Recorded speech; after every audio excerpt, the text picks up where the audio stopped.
It is the 9th day of July 2013. Many thanks for joining us on KTN Prime. I'm Linda Ogutu. And I'm Eric Njoka. Thank you very much for making time and welcome to the program. In the news tonight.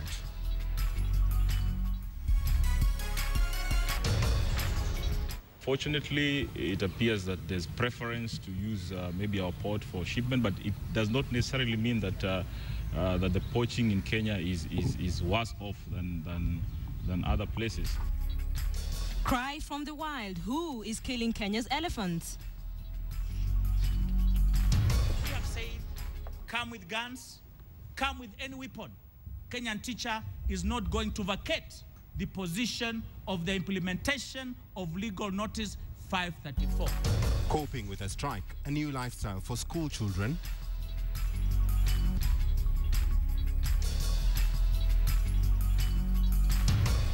Yesterday's ruling by the Disputes Resolution Panel of the IEBC, which revoked the valid nomination of Kathy Diana Kilonzo.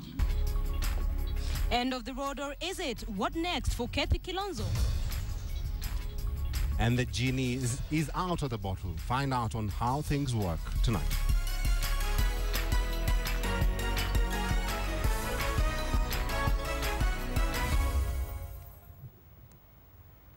Thank you very much for joining us. Now, a day after the dramatic ruling over the Makueni race, the Independent Electoral and Boundaries Commission is on the spot over what critics see as a credibility crisis. The court collision now claims that the Jubilee counterparts had prior knowledge of the alleged stolen voter slip even before the IEBC acknowledged it. The commission denies any foul play, but as Sam Ogina reports, the case has left more questions than answers over the electoral body.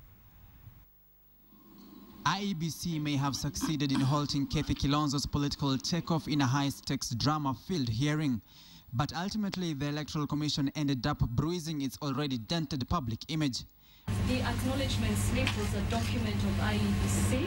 While the case was against Kathy's disputed registration status, the proceedings stand against the Commission exposing fault lines in the flawed manner it handled its affairs, rekindling the presidential election petition at the Supreme Court, where IEBC's conduct is subject of criminal investigation by the Director of Public Prosecution and the Ethics and Anti-Corruption Commission. To begin with, IEBC has nullified a certificate issued by its own officer, the Makueni returning officer, after Kathy presented a voter's slip IEBC admitted to owning. Does it mean due diligence is secondary at the Commission? Why did the Makueni returning officer clear Kathy despite not fully confirming if she is in the voters' register? The only copy that was available among those 3 green books was one, as the other 2 were locked inadvertently in the boxes that were before the court. Therefore, I could not establish for sure that she was actually not in the register. How did Kathy register using a 10-year-old expired passport and a copy of her identification card? Was there a special provision to allow such, if indeed somehow she was registered? Then the elephant in the room is Kathy's acknowledgement slip, with IEBC claiming the document was stolen from an exclusive booklet that only registered the retired president. Does that indict the Commission of complicity and an inside job by maybe an unmotivated staff? We did not recover the booklet. The booklet never left. It's only the slips which left. The slips were stolen from that book. Then again, how did the Jubilee Alliance know about the presidential slip even before IEBC Director of Voter Registration, Immaculate Kasait, testified about the slip? Asked about it, the agency's Director of Communication, Tabitha Mutemi, says it was Immaculate Kasait who gave the information about the slip and not the Jubilee Alliance. Forgetting that Kasait testified on the 6th of July, 3 days after Jubilee Alliance petitioned IEBC, claiming Kathy was in possession of a slip plucked from the former president's registration book. Mutemi either being economical with the truth or sugarcoating a credibility dent that eats into the Commission's independence. This clearly shows that TNA is IEBC and IEBC is TNA. Hitting the final nail on the IEBC's own coffin is its own officials' admissions that indeed their registration and election process was seriously flawed. Whether by design or default, the admissions and errors committed by the Electoral Commission points to a body still shackled in the reign of the defunct Electoral Commission. What has only changed being the cast, but playing the same tune as the ECK. Samogina, KTN, Nairobi. And a short while ago, the Jubilee coalition rejected court's claim and instead demanded an investigation of the opposition coalition over the Kethi Kilonzo saga. Majority Leader Eden Duale accused elements in court of presiding over what he says was a false registration. We'll have details of that statement in just a few minutes later on in this bulletin. Now, we're still looking at that Kethi Kilonzo saga. Who should take the blame over the entire saga, really? Eric Njoka asks the tough questions in this whole debate. Well, there has been a lot of reactions following the ruling made by the tribunal on Kethi Kilonzo, with court coming out and saying that she was being persecuted. Let's now talk to IBC Commissioner Mohamed Alawi. He was also part of the 3-judge bench in the tribunal. Let's try and find out what the tribunal feels after the ruling and what it means right now. Now, welcome to KTN Prime. Thank you very much. I think the first question I'm going to ask you is, court has decided to go to the High Court. Can the High Court overturn the ruling? And what do you think when an accuser goes to the High Court? What are the implications? Number one, yes, it may go to the court. It is within its right. But we made our ruling based on the evidence that was presented before us. And that evidence, those evidence were very clear. They were very clear for everyone to see, for the Kenyans to see. There were evidence that were adduced, not only from the mouth of the people who complained, but even from the mouth of the person who was accused. So it is perfectly well for them to go and seek relief to the High Court. But we as a committee on dispute resolution, we feel that we did the best that we could for the complainant and for the accused in that case. But for them to go to the High Court, they feel that this case was construed. They feel that this case was not favorable for Kethi Kilonzo. How do you feel as a judge in tribunal to have such a ruling? Favorable, you may say yes, it may not have been favorable to her, but it's a decision that was made based on justice, based on the truth, and based on the evidence that was adduced before us. So that is what I believe, that after all these noises, and justice stand. Looking at this, there's an issue of the stolen slip. There's an issue of invalid documents, which have raised questions of who really is a custodian of IBC's voter registration. And the court is saying that what is happening here is that IBC is TNA, TNA is IBC, and then there's an issue of politics coming in. The question now goes back to you. Who is the custodian of the IBC's voter registration? Well, the question does not come back to us. The question is a question of due diligence. Our register are out there for everyone to see. Our register can be accessed. All political parties do have IBC register, voters roll. And any person who do any due diligence will have seen that Kethi's name was not in the register. But beyond that is that yes, we are custodian as the commission of all the voter materials. We are the custodian of the slips. We are custodian of the register. But that one does not take away that somebody can irregularly or steal from us.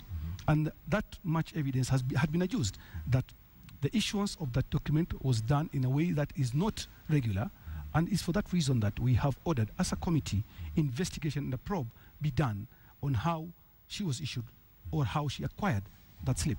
But how did TNA find out about it? Because they say they knew about the stolen slip from the president, the former president that is, and they now know about the registration, which was also an anomaly in the IBC side. For us as a committee, the first time it came to our attention is when the dispute was lodged. And the dispute was lodged by candidates, by citizens from Makueni, by voters from Makueni, and by a political party and political parties. And the IBC is receptive of any complaint by any Kenyan citizen, no matter which leaning or shade he has. But for us is to take that complaint, look at it, interrogate it, look at the evidence that is placed before us, and make a ruling based on the evidence that is before us. As for the political stories and all that. We don't want to be part of that. We want to be independent. We believe we are independent, and we've been acting independently so far. Okay, coming out of this whole scenario, if I could ask you, were you aware of Kathy Kilonzo's voter registration status before the tribunal? No. I will say no. It came to us during the tribunal, and it was brought to us because IBC, when we sit in the tribunal, we sit as an independent committee, an appellate to what the returning officers has done on the ground and all the evidence that was adduced. And you cannot know of a complaint before it is placed before you. Yes. And so many people are saying that the IBC should be the accused here. It turned out to be the judge in the whole scenario. It is a good tactic to make the accused a victim and look for other people to bunch. But that one does not take away the truth. It does not take away the facts on the ground that the registration was not properly done. And that the person who must take responsibility are those people who actually present themselves for not what they are. And that's the most important thing.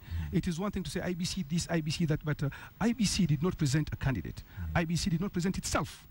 And IBC has come out clearly and strongly that we have looked at it. We have given Kenyans a chance to see how our committee on dispute resolution works, and all the evidence that has been adduced before the committee is left for any Kenyan in his right mind to see what will be the outcome of that. Finally, Mr. Mohammed, do you feel that Kathy Kilonzo was persecuted, and is this a lesson to other politicians or even Kenyans per se?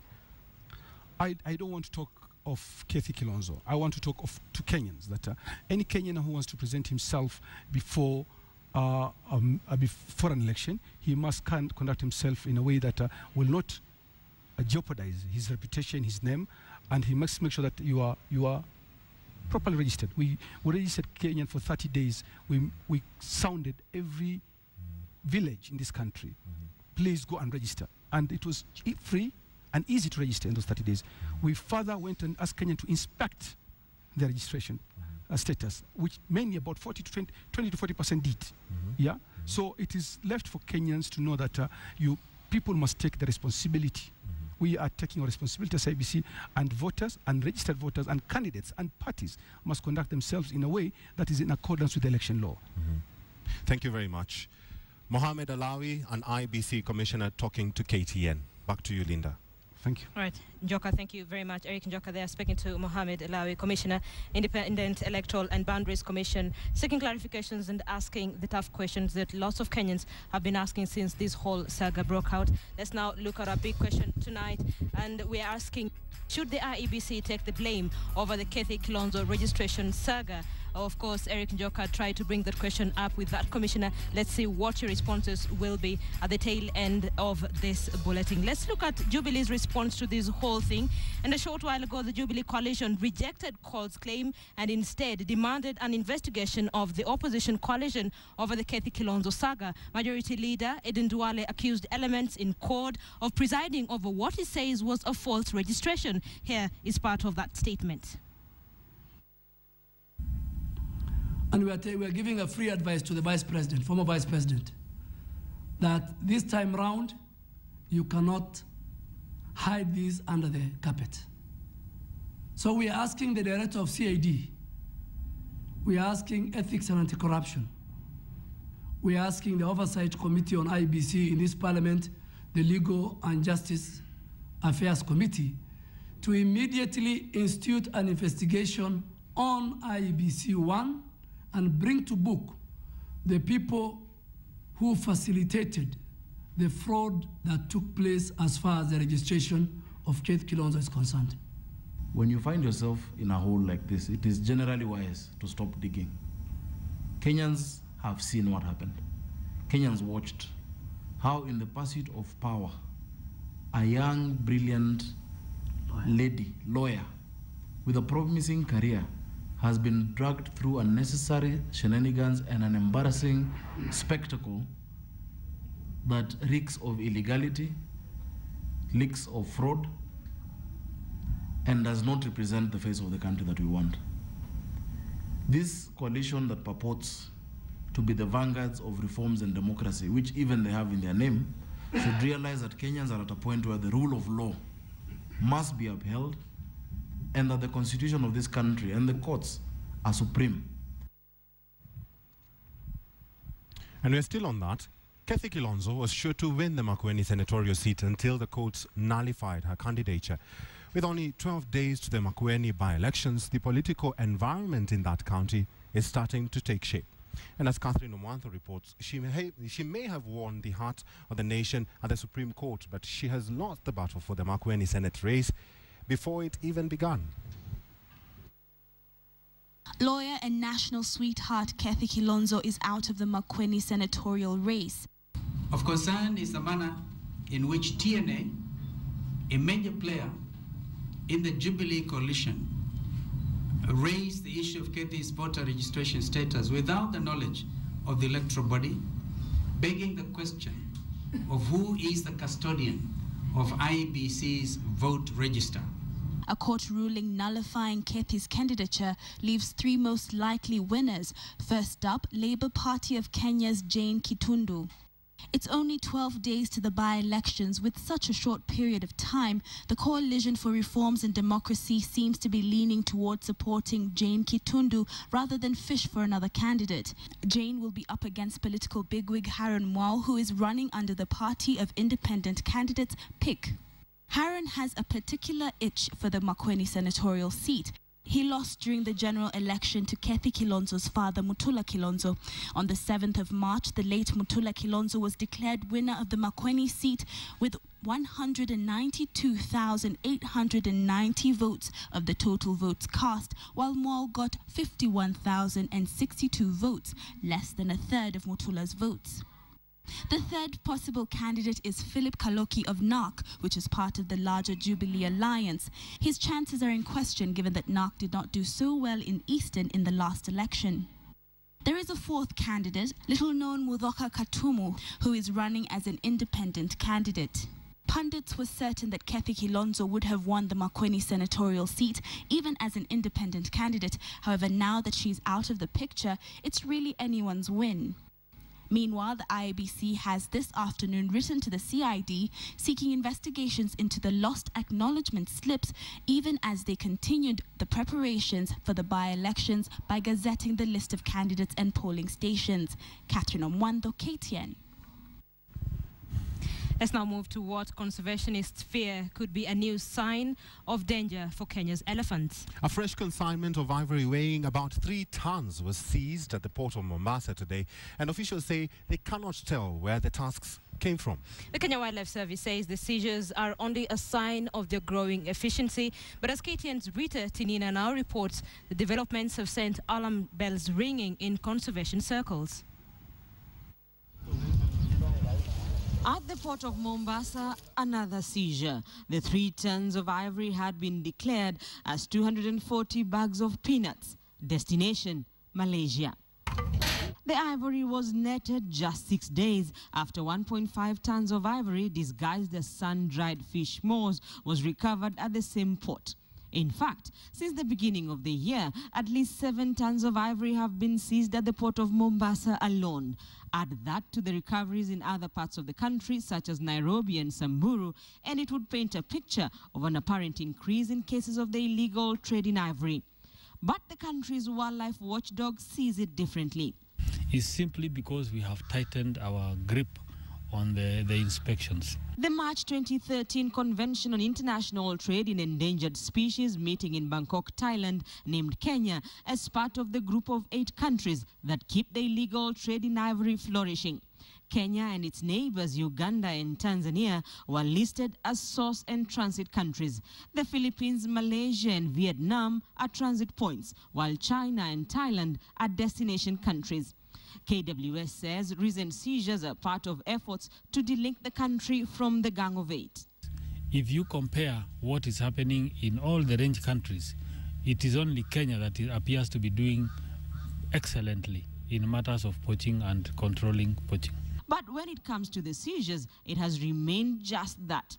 Investigations yield little or nothing on the real sources of the ivory. Consignees are ghosts. The people who are sending the consignments are ghosts. You end up with a container at the port and nobody shows up. The latest recovery may have a few leads, but still, the Kenya Wildlife Service may be left to fish in the dark. The pieces of ivory, some of them are taller than me. I am almost 6 feet. And with an ivory of 6 feet, you can imagine the size of those elephants. We no longer have those elephants. Elephants with those tusks in Kenya no longer exist, unless those are consignments from somewhere else or very old consignments from our country. As KWS tries to piece together the puzzle that is the illegal trade in ivory, it has come under pressure from critics. Only elephants. That's our trademark. It's either we protect it or it goes to extinction. Despite the criticism, KWS says it is not sleeping on the job and has in fact made several gains in efforts to disengage the country from the Gang of Eight. But with so many unanswered questions, the spotlight will firmly remain on the custodian of Kenya's wildlife. Rita Tinina, KTN, Nairobi. To the teachers' strike now, and union officials have rejected new government offer of 17 billion shillings, terming it as inferior. The Kenya National Union of Teachers has also vowed to defy any attempt to charge them with contempt of court. KTN's Wilkie Sanyabwa has our update from law courts. On Tuesday morning, lawyers acting for the Kenya National Union of Teachers officials turned up to represent their clients at the industrial court. Attorney General Githu Muigai had warned the striking teachers that they risked jail terms and fines for defying a court order to return to the classroom. Following a petition by the TSC, however, the industrial court suspended the contempt charges against the officials, giving them 24 hours within which to end the strike, failure to which the case would be reinstated. But even as the NAT officials appeared in court outside, tactics were changing and another set of officials took their places. Samson Kaguma and Wycliffe Etole condemned what they termed efforts to intimidate them into calling off the strike. We have said, come with guns, come with any weapon. Kenyan teacher is not going to vacate the position of the implementation of legal notice 534. They further claim that the government is withholding their pay for the month of June, during which they taught for 3 weeks. The teachers now digging in their heels. On Monday, the Teachers Service Commission offered teachers 17 billion shillings, a sum far below the 47 billion shillings the teachers are demanding. The teachers maintain that they will not go back to class until the 1997 agreement is implemented in its entirety to cover medical, commuter and housing allowances. The government is reported to have refused to negotiate house and medical allowances. These are inferior offers the government is giving the Kenyan teacher, and the Kenyan teacher has said enough is enough.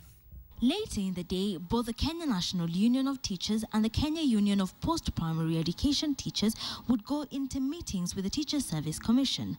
Last week, KUPPET signed a return-to-work agreement with the Commission, and officials were reportedly in the process of hammering out the finer details. NAT officials would, however, leave the building without the satisfaction of progress. We have explained our position, and we want to be within the law, so for this matter, we cannot sit to discuss that matter here unless we're invited to the Ministry of Labor. Another day ending without a deal in sight as the misery continues for pupils. Wilkie Sanyabwa, KTN in Nairobi. We are still on that, and amid the tussle in Nairobi, out in the counties, pupils are now resorting to rather unusual activities to stay busy. In Kisii, some of the children have turned into hawkers as the teachers continue their boycott.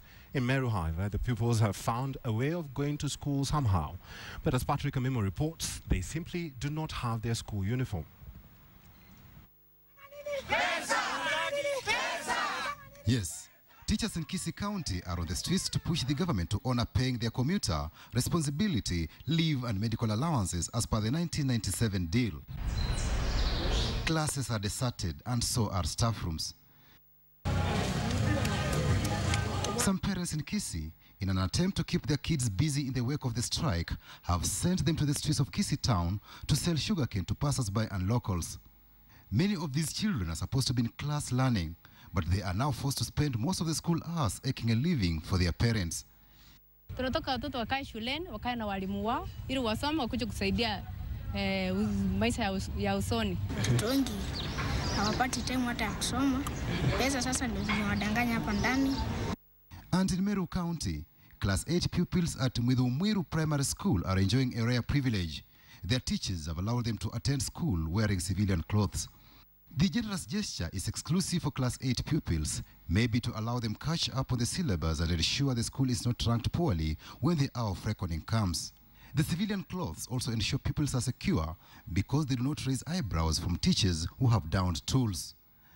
Learning in public schools remains paralyzed, with Class 8 pupils and those in Form 4 employing every trick to cover the syllabus and revise ahead of the national examinations, where they'll be up against their counterparts in private schools to compete for places in national secondary schools and public universities, respectively. Patrick Amimo, KTN. Right, let's remind you of our big question tonight. We'd asked you, should the IEBC take the blame over the Kathy Kilonzo registration saga? You know the drill. Send your yes or no response with a brief comment to the number 8040. You can as well tweet us at KTN Kenya, at Linda Ogotu, and at Eric Njoka, respectively. And we'll sample your views at the tail end of this live newscast. You're indeed watching KTN Prime, and just ahead in business.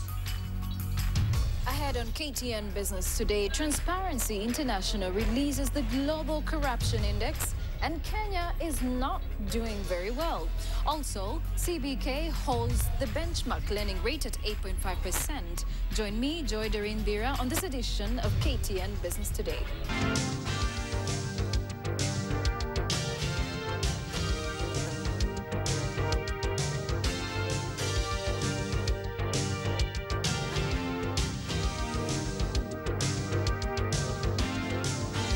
For staying with KTN Prime. Now to a weekly feature, How Things Work. Tonight, it is all about soft drinks. Just what goes on into some of the drinks you indulge in on those not or hot afternoons. Well, Betty Callow has the lowdown on tonight's edition of How Things Work.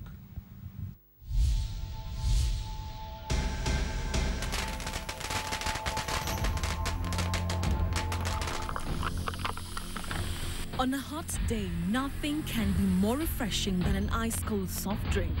From Coca-Cola to Pepsi, from orange juice to sparkling water, there's a world of soft drinks to choose from. But how do carbonated delights that are sodas come to being? Tonight, we'll tell you how on How Things Work.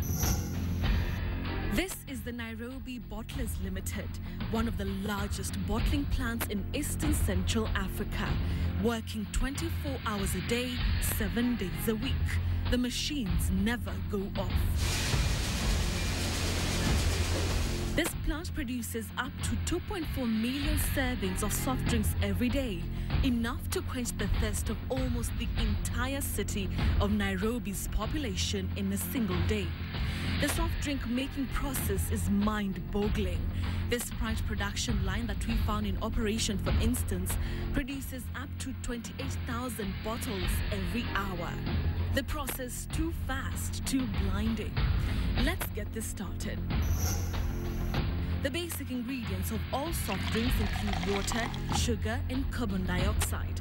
However, for Coca-Cola, there is a closely guarded formula that only elite Coca-Cola heads know of, something that has become part legend and part marketing strategy. And in the world of soft drink manufacturing, every outfit has its own story about how their drink came to be. Now this is what we call the syrup room, and this is where we do the final mixing of concentrate.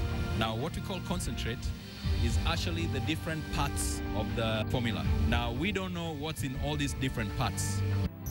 The soda making process all begins here. This is the water treatment facility. Up to 100,000 liters of water pass through these tanks every single day. When it's coming to the filters, we dose a bit of chlorine to sterilize the water to ensure that water is not contaminated. Now from there, we pass the water through these particular filters. So these filters ensure that the water does not have any foreign materials that would contaminate it. It is an intricate process that takes up to 1 hour. From these storage tanks, the semi-treated water is pumped into this carbon filter tanks. Once the chlorine is removed using these filters, we take it through these polisher cartridges that are able to capture any foreign matter. Carbon dioxide in its pure form is the other ingredient. Sugar is the other main ingredient, and this is where it is stored. Here, 30 tons of sugar are received every day. However, this is not the typical sugar you enjoy your tea with, rather industrial refined sugar. The sugar is then filtered and added to water to make a syrup. Most other sodas follow this formula. The next process is at the center of the soda making process. This is called the syrup room. Here, the water, sugar, and the concentrate are added and mixed in these tanks. Remember, the carbon dioxide is not added at this point. The mixture of these three key ingredients is agitated for an hour, after which it is ready to be dispatched to the filling area. At the filling area, the mixture is blended in these blenders with the carbon dioxide, which gives you the sparkling fizzy feel. However, it does not end there. The mixture from the syrup room has to be tested before the filling begins. Here, at the quality control room, equipment after equipment. If the batch is approved, it's all systems go. Before the filling begins, you obviously need bottles. Most soft drinks companies dealing with glass bottles recycle them. We get the bottles from the market, so we inspect the bottles and then we take them through our washing cycle. This washer heats as high as 60 to 70 degrees centigrade. Each bottle is exposed to 45 minutes of contact time. After the cleaning and inspection process, the bottles are ready to be filled. You will need to pay attention to see the filling, as it's a super fast process.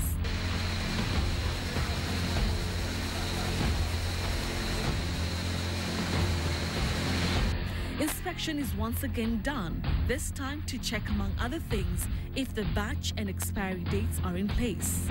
Once the bottles are filled, they are put onto a conveyor belt and taken to the casing area, where the soda is a finished product ready to be dispatched to your favorite shop.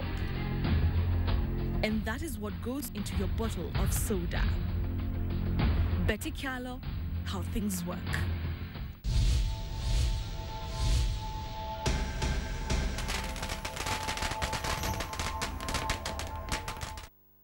Thank you all for keeping it KTN. Now it's time for us to take a look at business. My name is Joy Doreen Bira.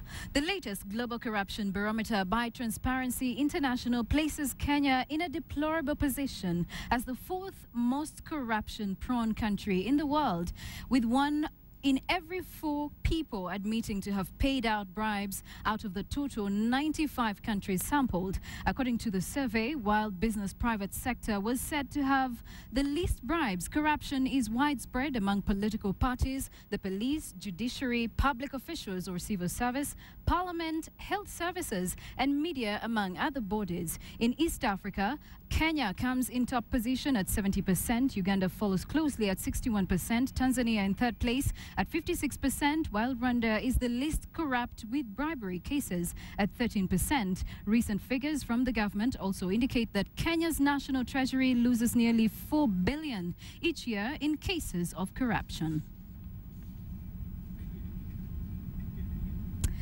Now, looking at more business, shareholders of listed internet service provider firm Access Kenya will have the final say if Dimension Data will acquire it. KTN's Joseph Bonyo sat down with Managing Director Jonathan Somen to find out the rationale of the acquisition.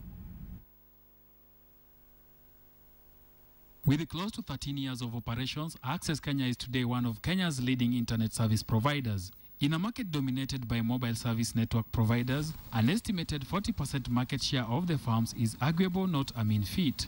It is out of this that the Managing Director Jonathan Somen says the buyout offer by Dimension Data is a good deal for them. If somebody comes along and puts what we believe is an attractive offer on the table, we have a duty to take that, to examine it, look at it, and decide whether that is an offer that is of good value to the shareholders.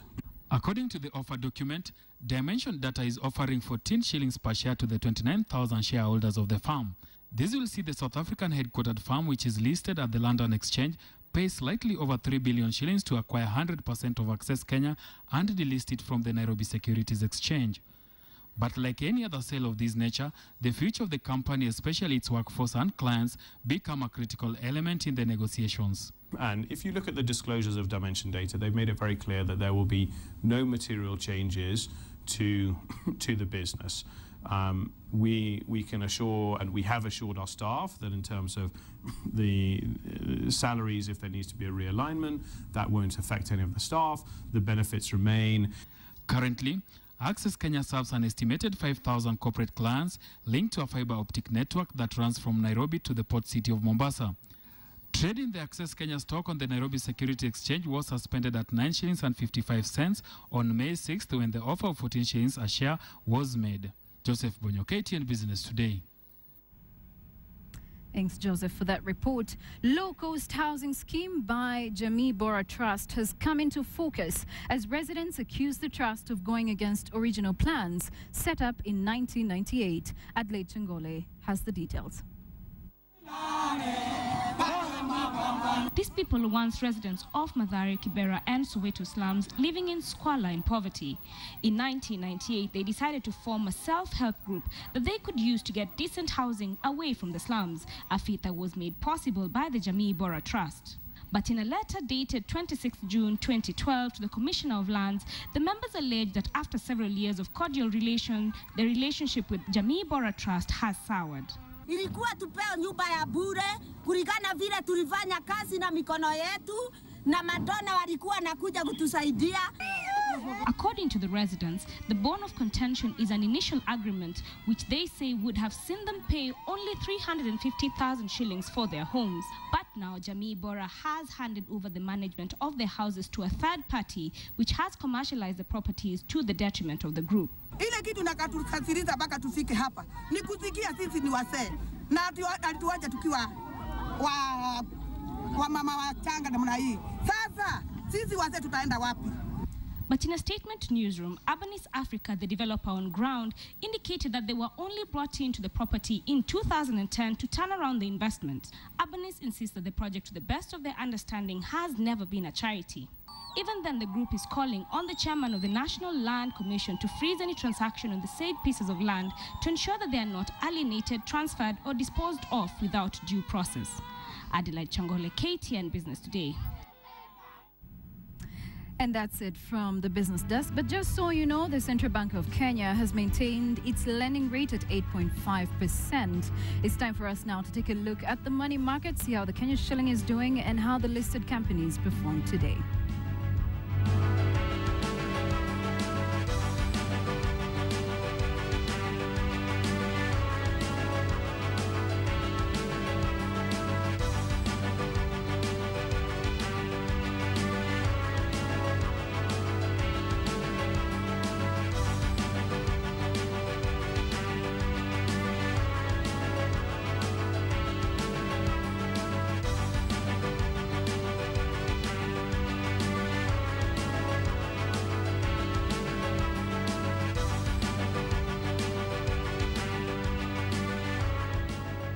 Welcome back to the program. It's my turn to do the sport. Former national cross-country champion Bidan Karoki is yet to win a medal at the world stage for Kenya. But the Nyahururu-based athlete will be among 27 male 10,000-meter athletes fighting for the 3 slots to the 14th World Championships in Moscow next month.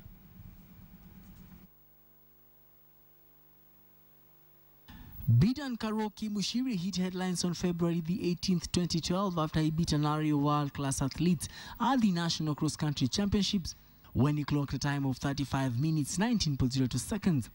In the same year, he qualified for the Olympic Games where he represented Kenya in 10,000 meters but was not lucky to win any medal as he finished 5th in a time of 27 minutes 32.94 seconds. The past is now history for the Nyahururu-based athlete as he now gears up for the national trials this weekend with his eyes trained on the Moscow ticket.